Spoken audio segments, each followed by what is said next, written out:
বাংলাদেশ রেলওয়ের বিভিন্ন পদে মৌখিক পরীক্ষার স্থান, তারিখ ও সময়সূচি প্রকাশিত হয়েছে। পরীক্ষার তারিখ 5 থেকে 8 ফেব্রুয়ারি 2026।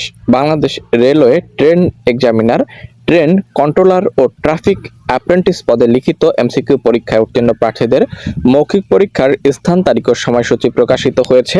তো এখানে গণপ্রজাতন্ত্রী বাংলাদেশ সরকার, মহাপরিচালকের কার্যালয়, বাংলাদেশ রেলওয়ে, রেল ভবন, ঢাকা। দেখতে পাচ্ছেন পরীক্ষার সকল বিস্তারিত তথ্য রয়েছে এখানে। আপনারা 5 থেকে 8 তারিখ পর্যন্ত পরীক্ষা অনুষ্ঠিত হবে। কোন কেন্দ্রে কতজন করে প্রার্থী আপনারা পরীক্ষা কেন্দ্রে অ্যাটেন্ড করতে পারবেন বা অংশগ্রহণ করতে পারবেন, বিস্তারিত এখানে উল্লেখ করে দেওয়া রয়েছে। গ্রুপ আপনারা অবশ্যই দেখবেন এবং দেখতে পাচ্ছেন প্রার্থীগণ এখানে কি কি দিক নির্দেশনা দেওয়া রয়েছে। পরীক্ষা শুরুর 1 ঘন্টা পূর্বে পরীক্ষা কেন্দ্রে উপস্থিত হয়ে মৌখিক পরীক্ষা অংশগ্রহণের প্রাক্কালে নিম্নবর্ণিত কাগজপত্রের মূল কপি প্রদর্শন পূর্বক সকল কাগজপত্রের অতিরিক্ত এক সেট সত্যায়িত ফটোকপি দাখিল করতে বলা হয়েছে।